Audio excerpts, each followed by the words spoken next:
We're three millennial Latina first-time moms and entrepreneurs who connected at the start of our radio careers. From partying at nightclubs to figuring out night feeds, we've been friends for 14 years. We're not experts, just honest moms navigating motherhood together, from pregnancy and the newborn stage to toddlerhood, one phase at a time. We're excited to share what we've learned, what we wish we'd known, and everything in between. Welcome to Nightclubs To Nightfeeds. All right, this is a very special edition of Nightclubs To Nightfeeds. This isn't even getting a number. Mm-hmm. Usually we celebrate episode 15, 16. This is an episode to discuss everything that is happening right now in Los Angeles, where we are. In our city. Our city, and now trickling out to the United States and what we are seeing happening with ICE, with immigration, with this administration. And it is our episode where we have our first guest for very important reasons. Dr. Sarah Oreck. Thank you for being here. I'm so excited to be here.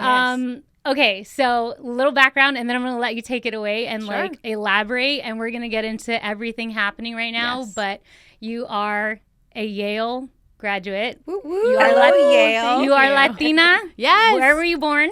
I was born in Los Angeles, but to Colombian parents. Hey. Yes. And you're also an Angelino like us. Yes. So we need to talk to you about everything happening right now. Yeah. Being a mom with everything happening right now. It's heavy. You share a lot on your social media and with your business about mental health and mental health for moms. Yes. We need this right now. Literally, our text group chat is like on fire. I know. The way we feel anxious, we don't know what to do, we want to be more helpful. And so this episode literally came together in 2 days.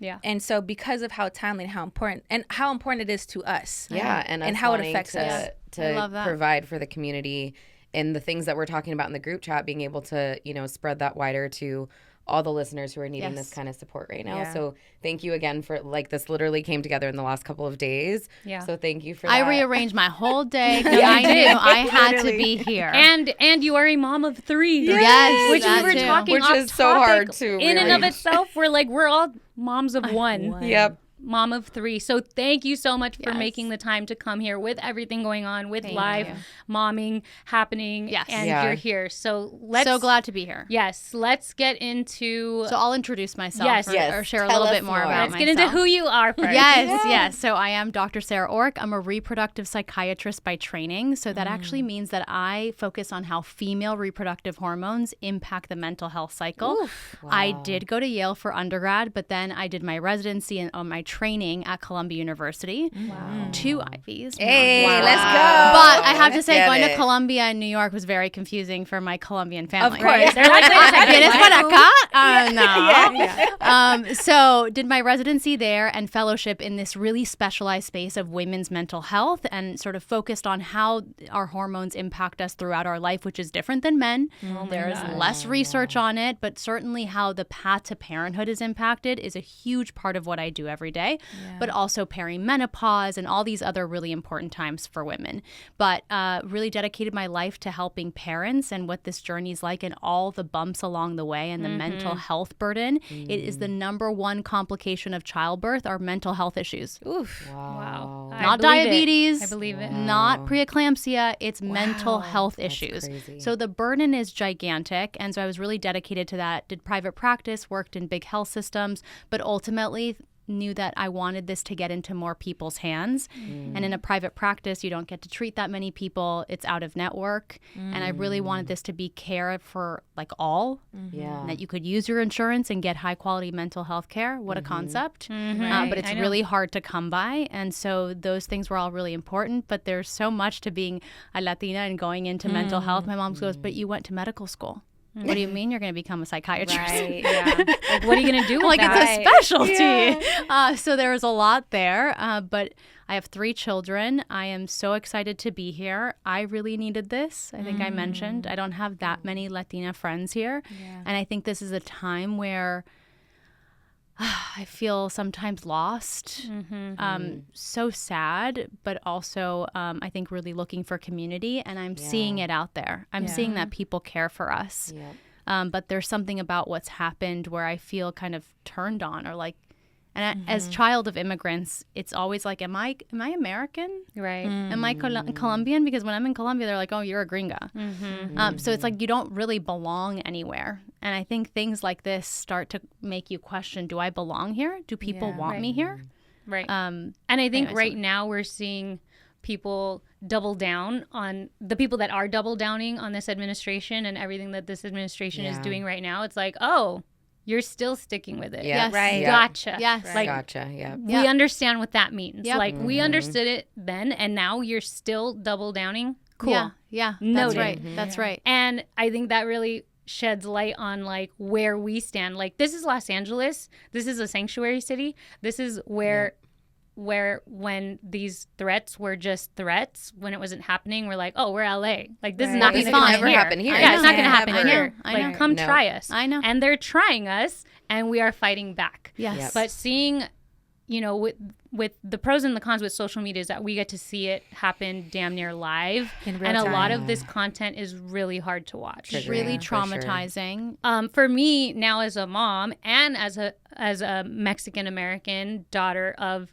immigrants, it's hard to see the moms being ripped away and hearing their backstory, like the mother who was on her way to work and she has a 9-month-old baby at home. Yeah. The woman who is pregnant getting detained. Yes. Who is an American citizen, but she is brown. Yep. Yeah. Yep. So us coming here with all of this happening, I don't live that close to here. In our group chat, I was telling the girls, like, I'm scared. I know. And that's what they want. Yeah. So in my head, I was literally up battling that mental mental the fight. mental Like, burden. they want me to be scared. Yes. So I And need to go anxious. tomorrow to prove that I'm not That's scared right. in my That's own right. country, Yep. in my own city. Yep. But I am scared because know. I'm Yep. seeing American citizens that are brown and I'm brown. Yep. Right. So how would they know that? Yeah. How would they know? can't just- Right. yeah. Right. Yeah. That's What- right. Too. I need to be home tonight to That's get right. to my son. That's right. So it is a mental health battle that I think a lot of moms are now dealing with. I was talking to my parents yesterday, my mom and my dad. My dad was saying, this is Germany. Like, yes. Yeah. my dad's an American citizen as well. And he's like, this is scary. I'm like, Dad, call me when you get home. Yeah. He's like, that's crazy. We're calling That all That of our we're families not, and that telling you're them. not sure if your parents or your family members are going to get home safely is Yeah. just And having to have those conversations with them, like, everyone needs to be carrying their passports. Yeah. Everyone needs to make sure you have, like, Yes, even Christine when I was in our group coming chat, here. when we were coming here, she's like, carry your passport. Oh my God. You know, this shows my privilege, and I feel like feel able to leave the house many times without my driver's license. I leave it all the time. I have a photo of it in my phone, and I'm always like, you know, I use Apple Pay for everything. Yeah. You know, I'm just like, this as long should as I work. have my phone, like, Yeah. I'm fine to pay for things, you know, but the past few days, every time I'm like, shit, I forgot my wallet, I turn back around, go in the house, go get it, because I'm like, nobody can, especially when you live in predominantly Latino neighborhoods, which I do. And yesterday there was a huge invasion in our city of Downey, and they were in several places at the same time. And I had my 3-year-old, and my husband was in another country, and I picked him up from the airport last night. But like, that whole time, I just was in my house feeling helpless, anxious, angry. I literally was making phone calls that, like, I don't even know why. I called Downey PD. I'm like, excuse me, what are you guys doing when these people are literally trespassing on private property? I mean, in like places of worship. At a church. Yeah. And that's why Downey is now, I'm sure it's national news now, because so many of the churches were affected yesterday, and a pastor was held, a rifle was held to him. All these things happened. And I think, like, I was texting the girls, I think because I felt like I can't be, like, I literally put on Blippi for my daughter. I know. And I was like, I just need to, like, sit in what is happening and also be aware of what's happening. So I was scrolling and, like, reposting, and I have my own business, and through my business since the beginning, it has been about being an activist. And so I feel that people are looking to me within the community, and so I don't want to let them down by completely disconnecting, right? Yeah. Because But I how am do you offering. how do you balance that of like having some boundaries so you can refuel Yes. and continue engaged? Because I think do I do it? I know. Yeah. These are the so answers hard. we need from you. It's so hard. So I'll tell you something that's happening, which is really interesting. It's a term. I think it comes out of the Soviet Union when things were happening there, and it's called hypernormalization, where these like the abnormal starts to become normal because, hey, this is how I have to live my life. So there's some ice raids at church, but like I need to go and take my child to preschool, and I'm just going to do that, and I'm going to pass all these cars doing this crazy stuff, and you kind of start to feel like, well, I have to kind of just go with it. Just adapt go with to the it. flow, adapt with it. Right. And that can be really insidious and dangerous because it stops us from protesting. It stops us from doing the things and engaging that can actually stop this from happening. It's like we're accepting Exactly. that this is exactly. But normal. you see that happen a lot. And it's so interesting. Social media shows you a lot, but you can also really disconnect. Yeah. Yeah. You can also disconnect, and I know it's a lot of privilege of like, I need to like, it's for my mental health. I'm just like not going to look at these things or look at the news, but we cannot bury our head in the sand because now it's immigrants. Right. And listen, we can talk about this. I also have this level of privilege where I'm white appearing, right? I can pass. And so it's a really weird mix for me and tension there. But it's not just about being a child of immigrant or like undocumented, what just happened with our senior senator of California, Alex Padilla. Yep. U.S. citizen. Yep. I think he went to like MIT, right? This is like, I mean, this is going to start to happen to all of us if we don't fall in line. Yep. And that's what I'm trying to tell all of like my white friends of like, this affects you. I know you think it doesn't, but pretty soon you're not going to be able to say the things you want to say on Instagram or you might disappear. Right. Yep. Right, like there's really grave consequences to this. I mean, we all talk about Handmaid's Tale as like a joke, but like not that funny. But is it? Is it? Were they and I feel seeing that something? You talking about being in like white spaces, I think it's, I have a lot of white girlfriends who watch Handmaid's Tale and, we text about it or whatever. And I think that they think these things when it's women, right? Yeah. When Roe v. Wade, got overturned, they think all these things like we're in the Handmaid's Tale, that all this stuff is, which is true too. Yeah.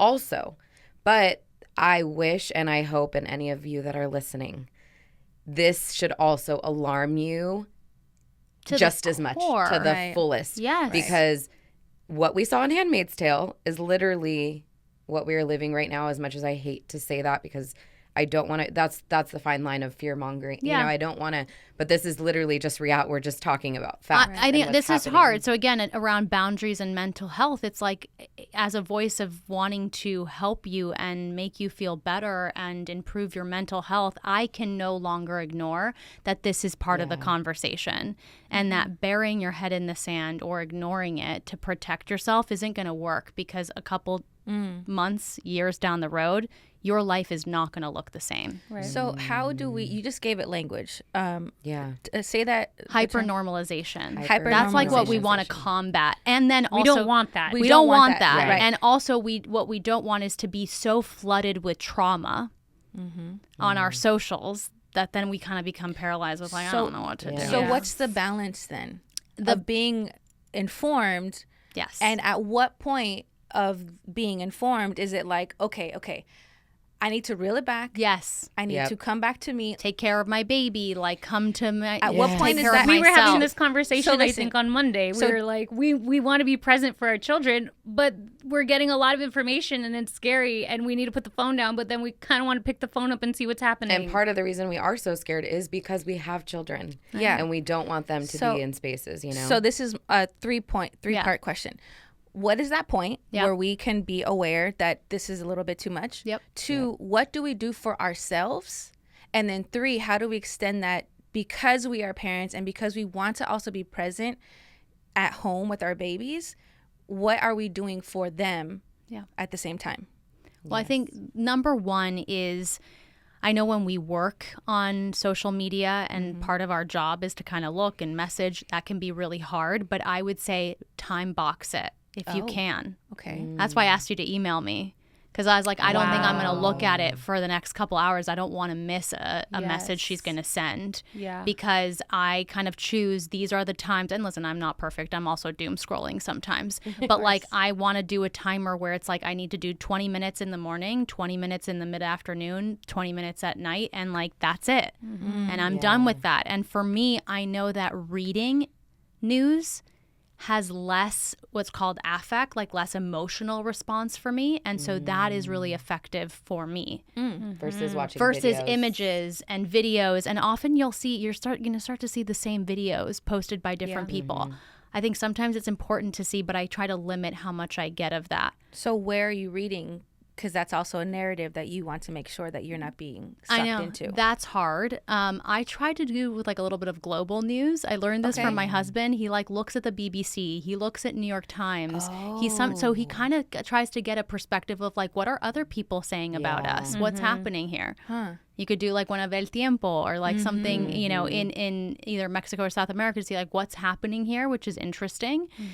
So I like doing that, but I'll sometimes scroll the New York Times. But again, news sources have become really biased, and so it's hard. Right. But do you feel that those news sources have like a more bird's eye view instead of like us literally being in Los Angeles? Sometimes, but then they're not. I mean, it's like I'm disappointed in some of the coverage that's been going on, frankly. But another thing I really like, if you've ever listened to NPR, I mean, their funding is gonna, but like they have a really monotone way of telling you what's happening. It's not like, and at first you're like what? This is kind of weird, but like that monotone is like, these are facts.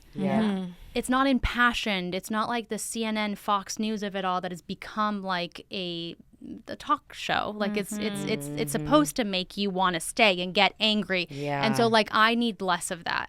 But it's hard. I really like Jessica Yellen and Moshe and how to say it? Moshe, and this young kid named Aaron Parnas.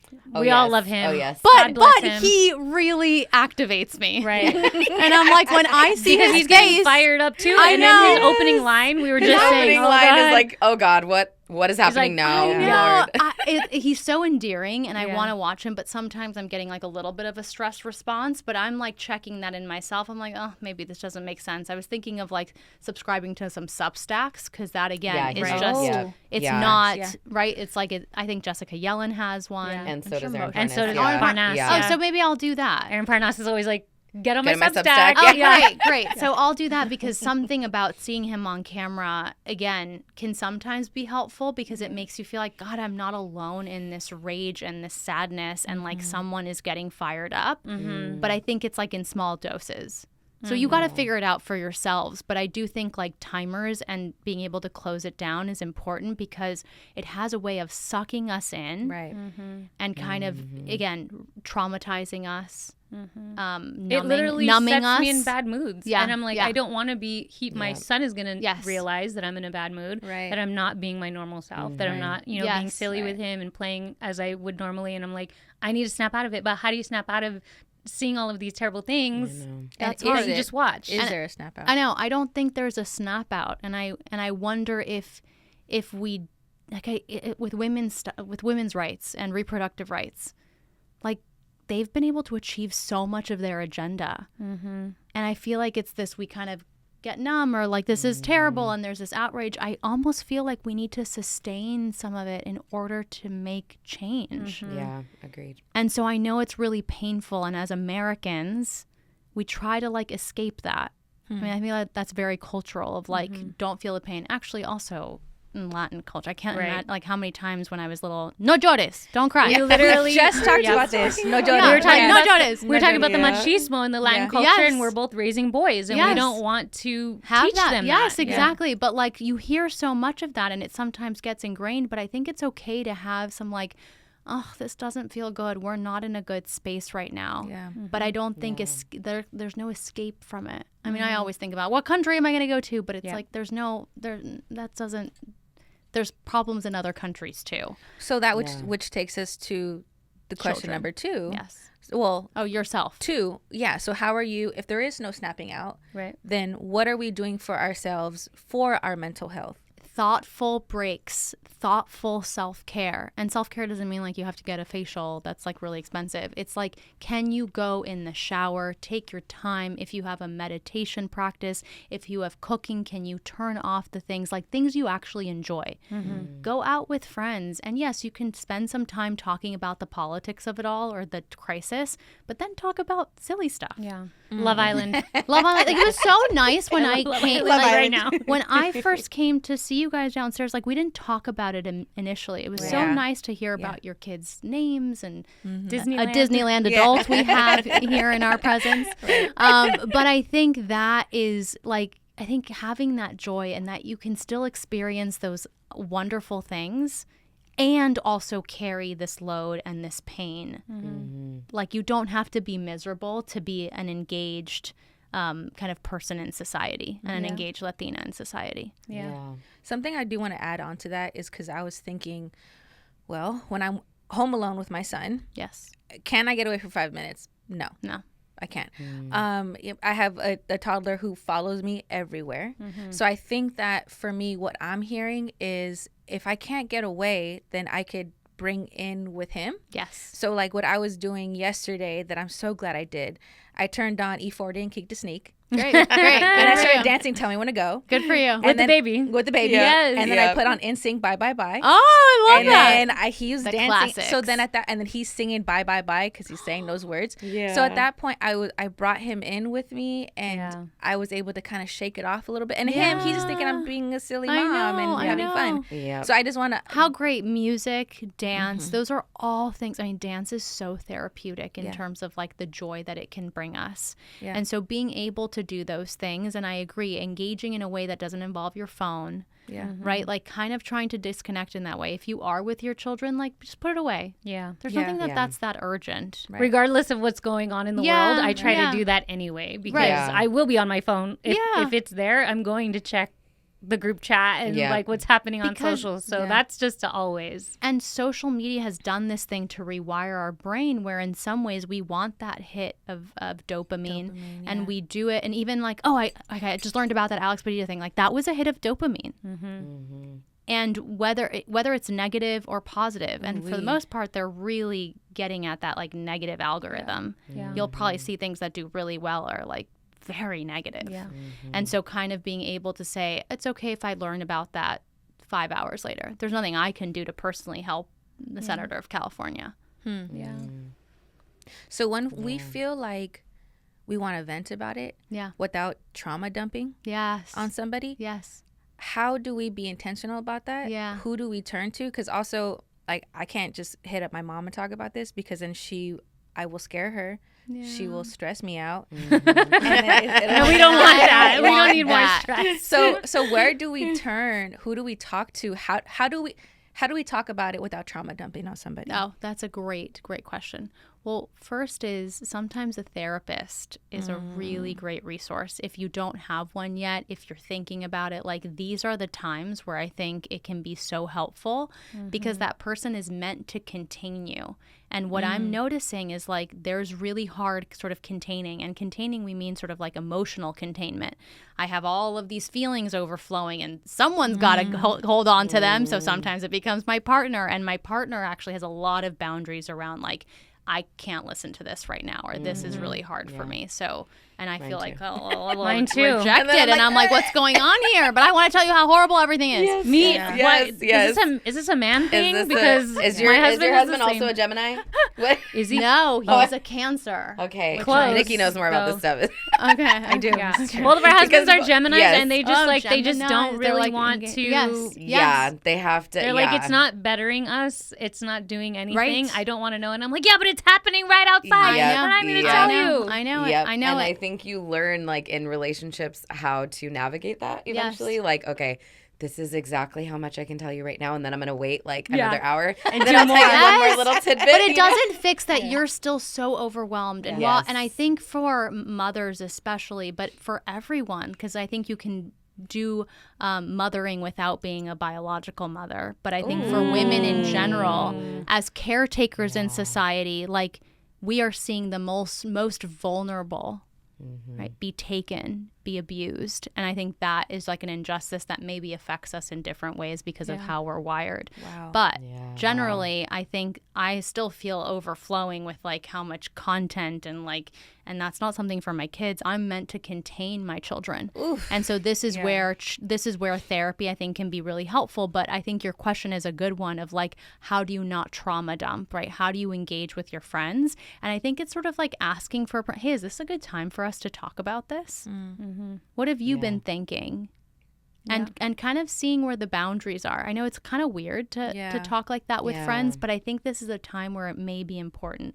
Or, oh my God, I'm so overwhelmed and I'm really looking to kind of talk about some of the stuff that's happening. Are you open to that? Mm-hmm. Yeah.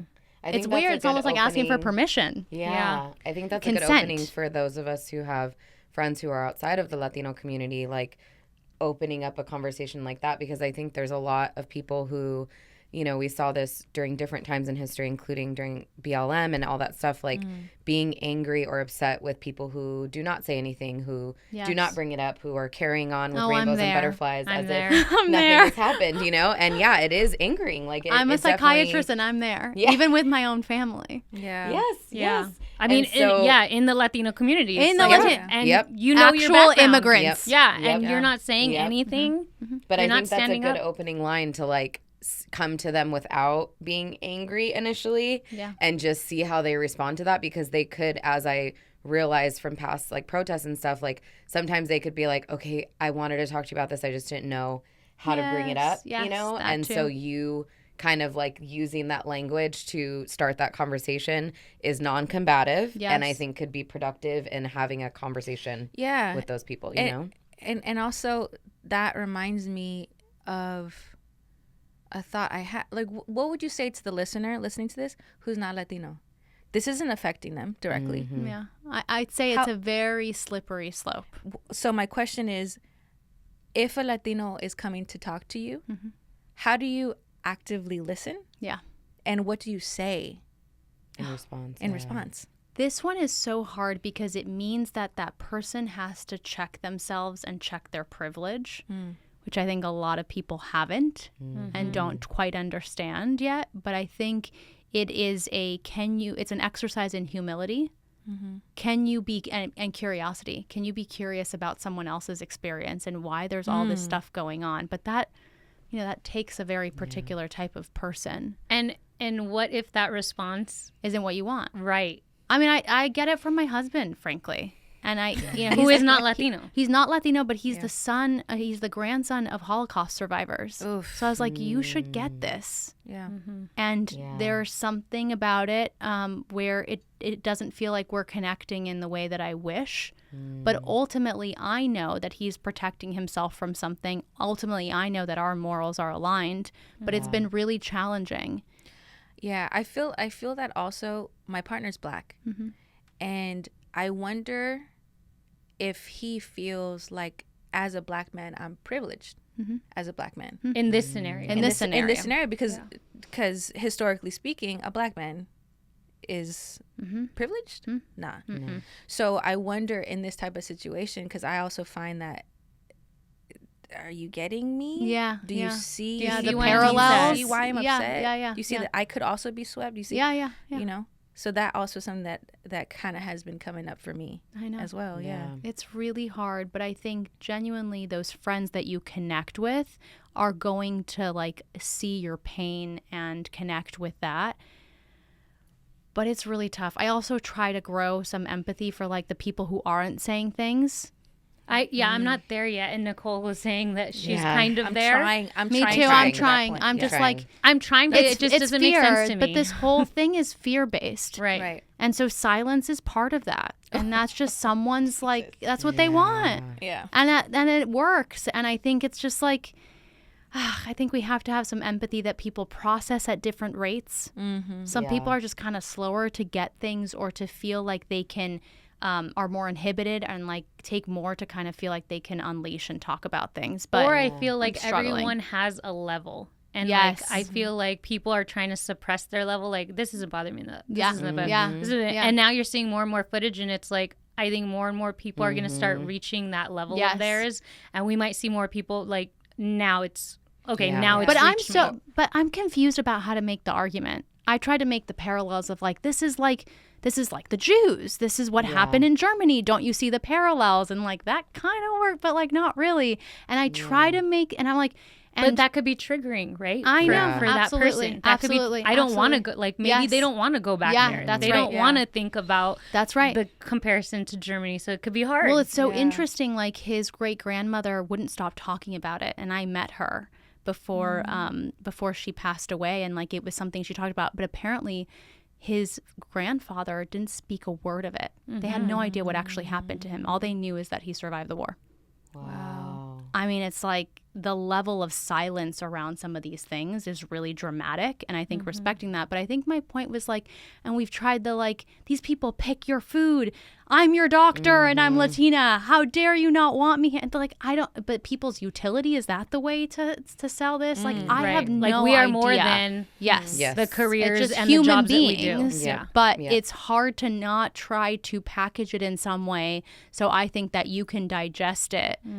Yeah. And it's not our job to do that. I know. I know. Or over traumatize them, I think, with certain, like, I think my worrisome, my husband is very brown and very indigenous looking. And I think that a lot of my fear has been around accepting that I have privilege, that I look more white and that he does not. And knowing that when he leaves the house or when he left the country this past week, like my rage and my anxiety comes from thinking about what could happen to him, you know? And in order to talk to him about it, like I think maybe try, like, I was like, you don't know what could happen. That if you get pulled over, like, do you know how you look? Like they are going to ask questions later kind of thing. And then I had to like reel myself back and be like, okay, like, and then I tried to come at it more from a compassionate standpoint of like, I'm sorry that I am more passionate about it because it's you versus even myself. Because I'm less worried of even if, you know, even if I was more brown, like I would still worry about you more because you're my husband and I love you more than anything, you know? And that's like, but again, I don't want to like traumatize him or traumatize anyone by going overboard or like, this is what could happen or this is how far it could go. And so kind of like trying to find that even keel like space. Check yourself a little bit. But I'm going into like, you know, all the political people are going to be incarcerated and like, what are we going to do? Like, we don't need to spin and spiral that way. I think trying to stay present is important, but I think I'm struggling as much as you guys all are of like, how do I make you feel like this is so important or as important as it is to me? And I think that's hard. Okay, can we just stop and just talk about how dope this recording studio is? I feel like everyone hits me about like where it's at, how cool it is, what's the situation. It's called Project Studios in Monterey Park. Everything is here. And the staff does everything for you as well. The editing, the producing, the lighting. The cameras. Everything. We need that good lighting. Yeah. We got it here. And you could create such dope content here. Like downstairs is a full production area that literally is like for music videos, big scale production. And next door they even have a place where like you can do flat lays if you sell clothing, jewelry, whatever you sell. It's like professional level studio next door that you can use.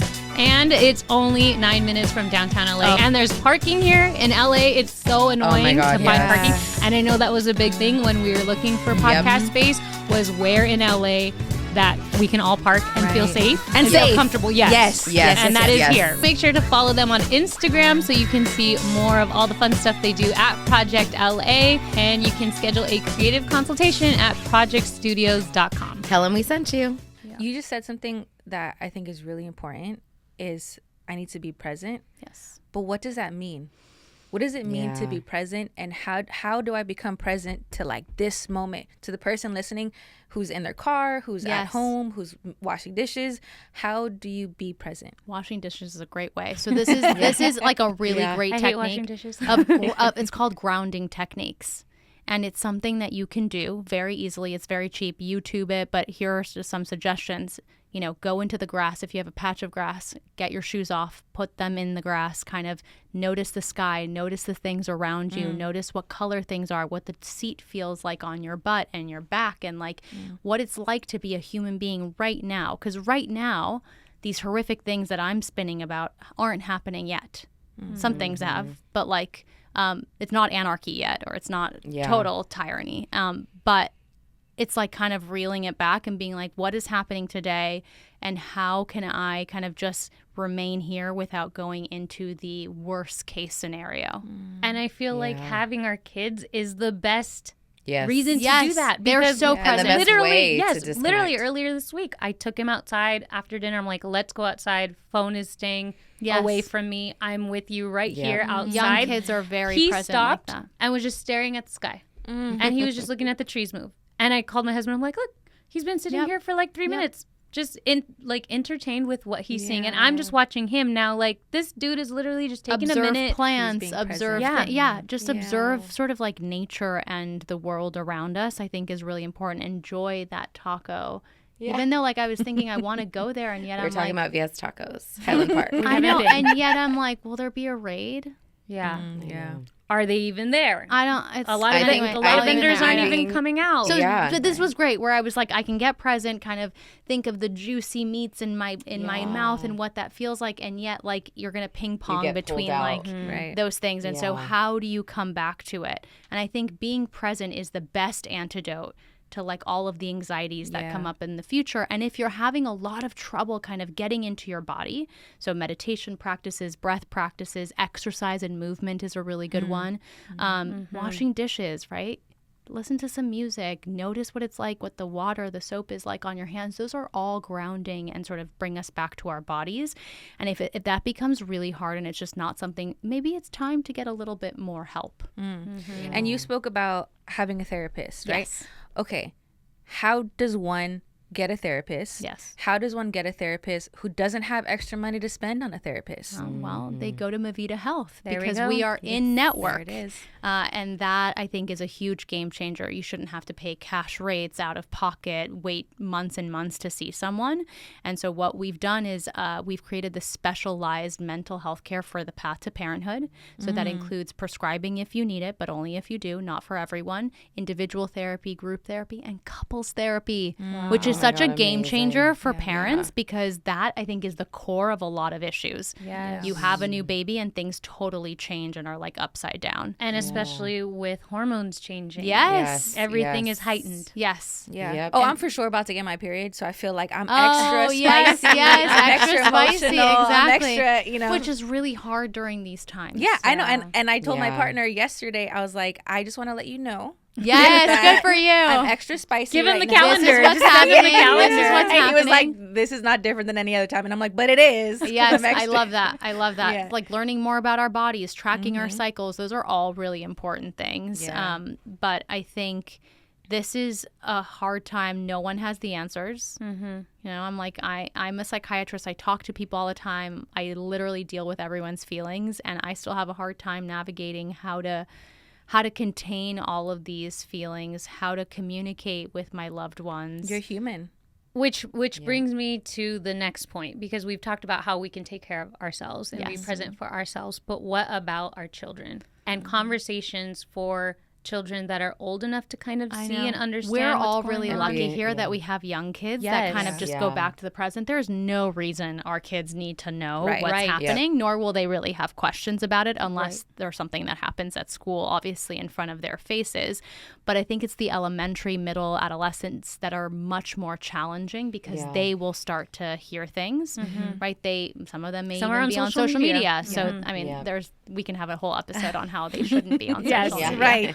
If it were up to me. But I think having those conversations, again, is really important in this very factual way.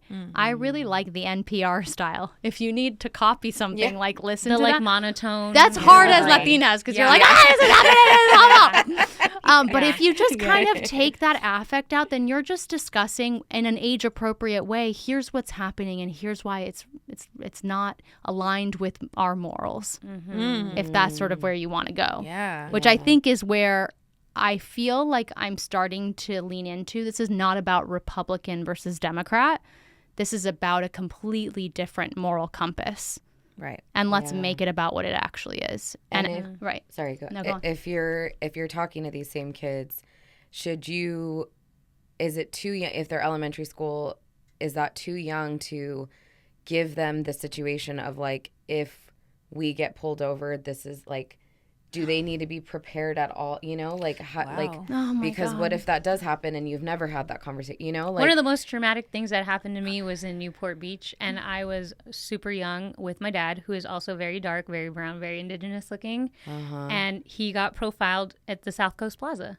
And what with happened? with my mom and my sister. I think I told you guys the story. And my mom and my sister are both güerita, and my dad and I are more dark brown.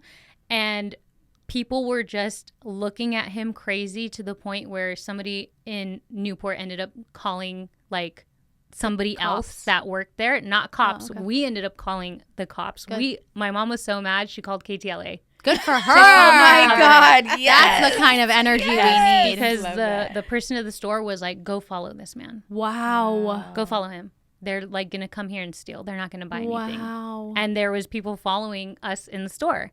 And I will never forget that, because I honestly don't even know how old I was. But I was like, wow, like we were literally just shopping. We're not Doing thieves. nothing. We don't steal. Yeah. We had money to spend. And then it was like, okay, I've never felt like this before. And now I see that like people see that That was your I'm first different. experience of like otherness. Yeah. Yeah. Yes. Wow. That that gives me chills. I think it's really hard, but I think you have to make the decision for your family. And if you want to say it in this really routine way, this is what's happening, then what we'll do is we'll show the papers. I just want you to to be calm, to know that I'm always here for you, whatever you want to say. But I think if you couch it in like, you will be safe, here's what I'm going to do to make you safe. But this is something that's starting to happen. Yeah. And I the would do advice that. for the parent in that situation is to also remain calm. I know. Because I think that's where I'm gonna be like battling, because I feel like I'm not gonna be calm in those situations. It's hard to remain calm. I know. But you also want to remain calm because your child's watching you. I know. They pick up everything. So it's really like, okay, remain calm. But this is what this is what the Black community knows. This is what Black men know in America. Right. You can it's like, and it feels really awful, because in some ways that is like, it's kind of like they're winning, because you have to fall in line. You have to answer and do what they say. But it's really difficult. And when you've had like a taste of what privilege is like, I was like, I could sometimes be a Karen, but like, I don't know, not with Border Patrol. Yeah. Like, I don't They don't know. care. They don't They're care. not- I don't they're know. not, yeah. I don't, you're used to like, and there's something very American of like the customer service. I don't like the service and I want this changed. That's very like gringa that you learn of like, I'm going to advocate for myself is what we call it. And yet in these situations, I just think the rules are so different, and it makes me so sad though, because I think that's where we're falling into like fear-based reactions. Yeah. And I think like some of speaking of what happened in Downey yesterday, there was a man who was attacked. They jumped out of the car to get him, and he was on the corner riding his bike. Elderly man, and he was on the floor, and other women spoke up to get his information, and they ended up letting him go because these women were advocating for him. What are we going to call the Latina Karen? Yes, they were ready to go. They did their job. They did exactly. Without getting violent, without putting themselves in danger. And It's I the think Carolina. Carolina. She's coming for you, Ice. Yes, but I think as a bystander, I'm thinking, and when I came out here, I was like, okay, film, keep a distance, don't get involved, but like ask that person, what's your name? Yep. Like, can you tell me any numbers, any information? Yeah. Because what's so sad is that we are all that's holding some families together. Right. Yeah. I mean, people are being deported like the next day. I've never heard of this. This is unreal. It's illegal. It's fully illegal. Yes, exactly. Unconstitutional is what it's called. I was telling the girls that on the way over here, where we're recording right now is in East Los. Yes. East Los Angeles. Which there's raids today. Like I sent last night when we were coming, there's going to be raids in East LA, Montebello, and we're going there. They just were at the Montebello Top Golf just now. My mom just texted me. Great. Wow. Fantastic. So I was telling the girls that on the way over here, I know generally when we get off the freeway, there are Latino vendors left and right. No one. I was already practicing my Spanish of what I was going to tell them, the information that we know that La Migra is going to be coming, and to tell them to be careful. I'm practicing, I'm scripting in my head of what I'm going to say.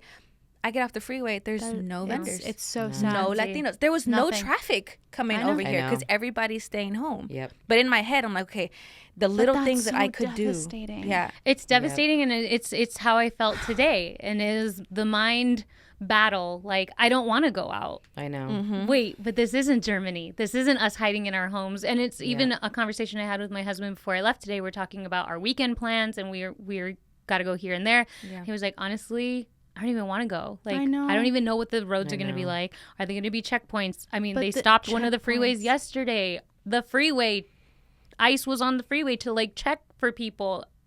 I'm like, I know, I get it, but I just feel like they win. I know, because then you're smaller, you're not occupying space, like you're hiding, and that feels really ugly. Yeah. Yeah, and I think part of it is the emotional reaction that we have to these things, because I feel like when we're seeing it on social media, right, we can like turn it off and like put our phone down for a second. Yep. But when we are putting ourselves out in the world, I think for me, some of the reason I don't want to go out is because I am used to seeing the vendor that's always on the exit when I get off the freeway. Yep. I am used to going in these stores and seeing a bunch of people in there and traffic being a little bit heavier, which, you know, like we didn't love, but like it was because people were out and felt safe. It was shocking. It took me 30 minutes to get here and it was shocking. Yeah. Right. Yeah. It's, and you're stores actually being getting closed. no traffic. When did in people LA. from Los Angeles ever want traffic back? It's now. It's today. It's today because it means people that belong in our vibrant cities are gone. Right.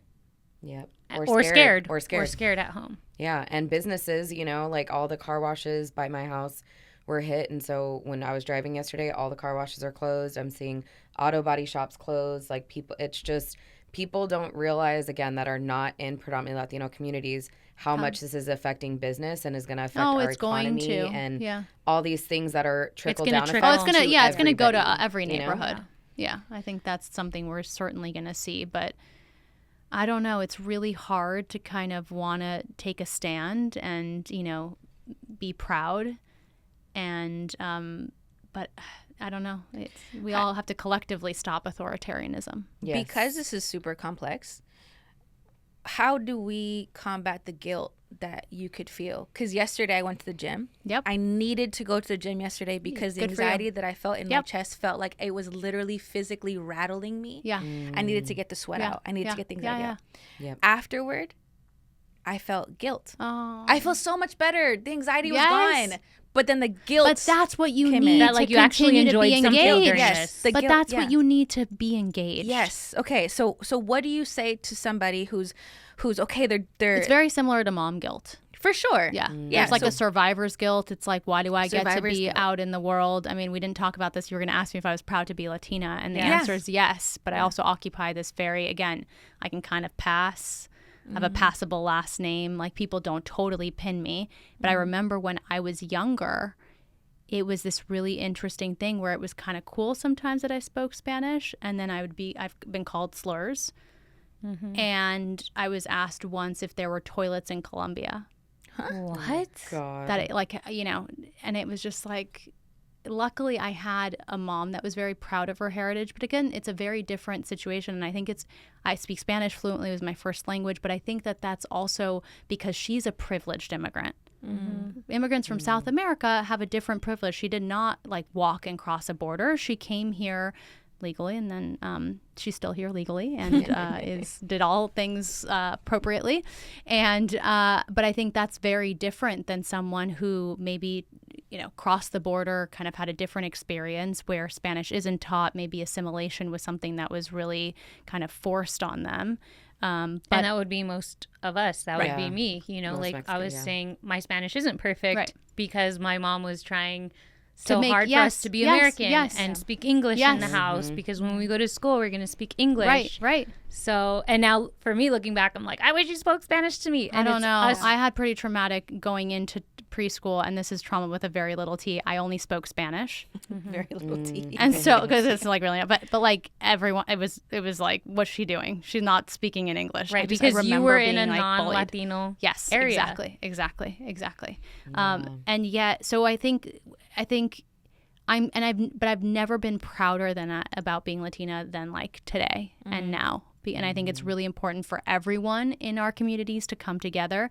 Yes, you may be a different type of immigrant, but it doesn't exclude you from participating, from helping your fellow immigrants, because we all, like, that's what America's founded on.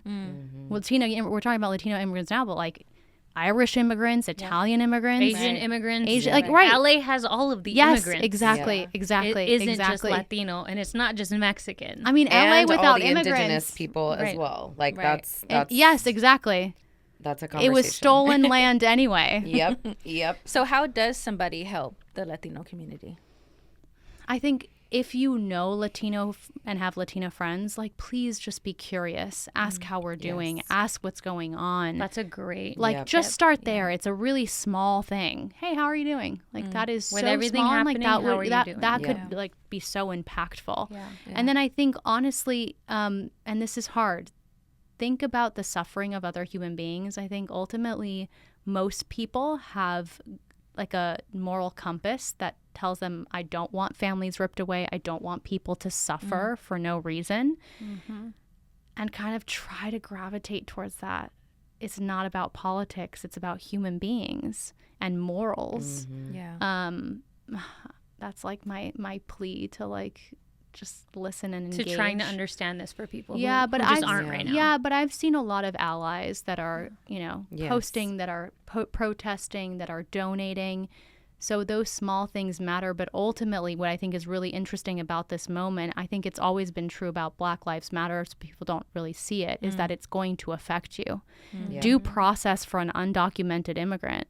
It's a very slippery slope to like, I'm going to arrest you and, oh, you're part of a gang. And I'm not going to let you see a judge, and you're just going to go to a jail in a different country. Like, I don't think we're that far from there. Right. Yeah. Frankly.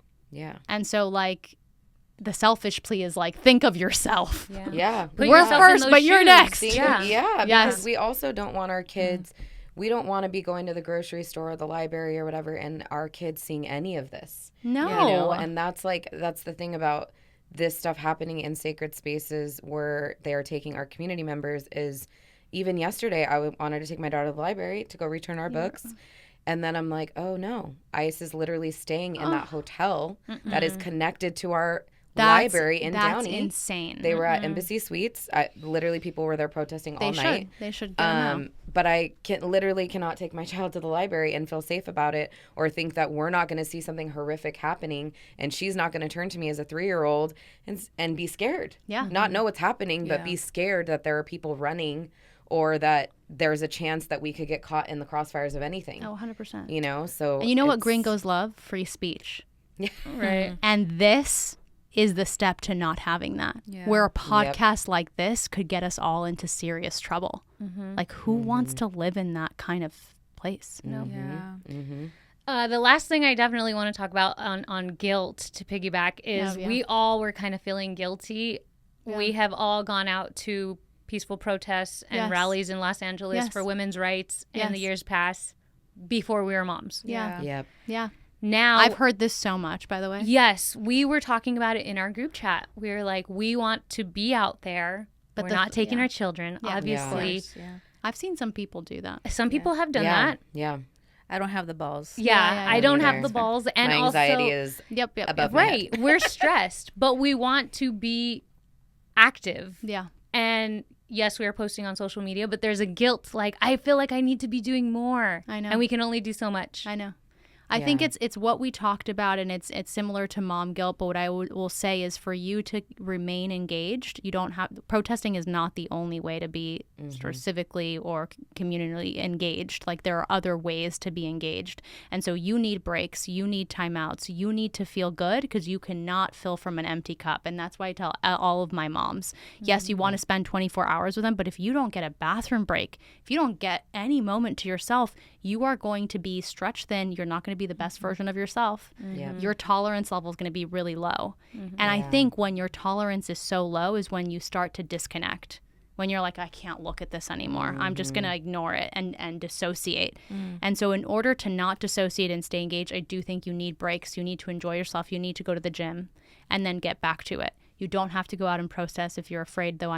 It's this really weird thing of like, it's like that's what they want. They want us to be scared. Yeah, they want you to Everything be scared. is a They want fear you tactic. to be afraid that you're going to be separated from your family and your baby who needs you. Yeah. But I think, are there other ways to engage? Is there other help? And listen, I think this is all active. I want to hear more. There's donation. Yeah. There's kind of figuring out if you can bring clothes but they don't even let you in the facilities. Right. Like Yeah. So I think there needs to be more around what can you do if it's not going out and protesting. Yeah. I do think spreading the word is important. I love those like ICE is here. Yeah. I think that is one of the most powerful things, right? Or like call your congresspeople, call Embassy Suites. Can we just call their customer service and say like, get these people out of here? Yep. Yeah. You know, like there's other ways to engage. And I think it's important for those that are afraid to kind of find those things out. But yeah, if you see ICE, get on one of those numbers or text messages, film it, Yep. Take and the names. share it Yep. with your Yeah. communities, because I think it's protecting people. Yeah, I was telling the girls yesterday. So with my platform at Girl Collective, we talk a lot about this stuff and have I think burden this week has been like trying to figure out, because we've been having these conversations about how do we do this as moms and do it safely and still feel like we're doing something. Yeah. And yesterday, like all day, we were on the community page. Like I was updating everything between different pages of like where ICE was and where people needed to be careful and all that stuff. And then I also made digital signage that people can download for their businesses or for their neighborhoods, that has QR codes on it to the ACLU's like Know Your Rights page. Amazing. And so if anybody is wanting to do that from home at That's GRL great. Collective, I have you can GRL DM me Collective. and I can send you the download link, and there's different options in there in Spanish and in English. Because again, I was feeling this helplessness and knowing that my community looks to me for these sort of resources, even though I am like, okay, how do I do both of these things at the same time? Yeah. Be a full-time caretaker for my And toddler, you need to, you know? and you need to rest, and you need to take some Yes. time, and there needs to Yes. be, I guess, some Love Island. Love Yes, Island. Mine has been Ginny in Georgia this week. I do I Ginny in Georgia heard too. that. I do Ginny- Ginny in it's been a Georgia little too. That gets stressful, dark though. right? Like, And honestly, I was watching last night. I'm like, okay, this is not making me feel anything. I need to watch Love Island. I'm TLC 90 Day Fiance. Okay. Yeah, Oh see, my yeah, gosh. I'm Chip and Joe. I'm Magnolia. Okay, good, Oh my good. god! I need to get more into reality Home shows. remodeling because is yeah. like that is home remodeling. That that's is what I'm neutral. on. Yeah. Do That Love is- Island. That's a way to They're disengage. stuck on an Okay. island with no social media, no phones. So it feels like you but are they're all stuck. hot. With them. They are all hot. It's so entertaining though. It's literally the best, like because it's so Like, not real. disconnected. Yes. So you're It's like- able to yeah. disconnect, but then that Yes. allows you to come back. And I think there's so many things. And thank you for sharing those resources. Like course. that's so important. Yeah. I'm debating whether to go to the next protest. Yeah, there's going to be a big one on the Saturday. Saturday No Yeah. Kings No protest. Kings. Yep. My husband and I were having conversations about this, and I was shocked because I knew it was happening, and then he had got no word idea. of it. What was that? He had no idea. No, like I don't know. Again, I don't like to like vomit everything that I'm taking in because it's a little much for him. Yes. So I was Yeah. just like, well, we're not going to this because we have family plans on Saturday. So I just knew that we weren't going to do it anyway. Yeah. And he sent it to me, and he's like, "There's one in our city," and I'm like, Are we going? "You want to go?" Yeah. Or like, why are you sending this to me? He's like, "I don't know. Like, I just thought this was interesting," and I'm like, "Wow." Holy, like, Yeah. okay, Yeah. but we do have family plans that day, and that was the day where he's like, honestly, I don't even want to go outside, and that's when that whole conversation happened. I'm like, we can't let them win.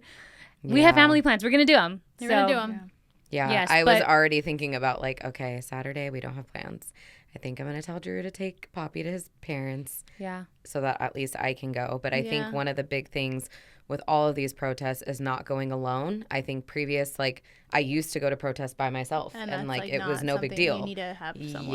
Yeah. And you need to, especially again, like, And these are going to be all over town, so you have Yeah. a lot of choices. There's of so where to many, go. yeah. which is the so greatest many. part. Like they've been saying, you know, obviously with everyone in downtown that everyone being centralized, that they've been attacking all the outside communities, which we've seen happen. Mm-hmm. So being more dispersed and having 1,000 people here, 1,000 people here, 1,000 people here is going to be exhausting their resources more than them just being in downtown, like more than just LAPD being in downtown and then ICE being everywhere else. Right. Yeah. Because we will then be everywhere else. So Yeah, I would say that. Because we are everywhere. Yes. Everywhere. I mean, I think this is a whole other separate issue, and I know we're out of time, but like the ICE agents, the police officers. Who are they? Where's Oh my the God. humanity there? A Who lot are of, they? a We were lot of saying- them are Latino. I know that Yeah. we were having this conversation off mic when we got here, and I'm like, who knows an ICE agent?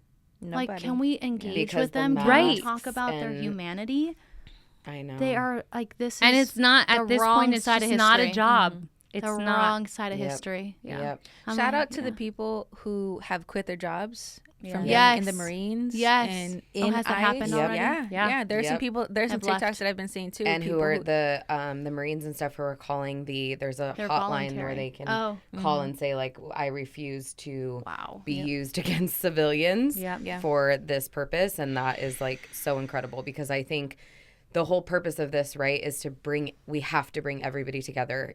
This is again no longer about red and blue and all the things, but like humanity and bringing everyone together. And I think seeing those Marines is very helpful to be able to make other people understand, because there are Republicans who are standing up and saying this is wrong. Yeah. Right. And the We need more more of of that that. happens, the better this is going to be. And that also is speaking to like the people outside of our community.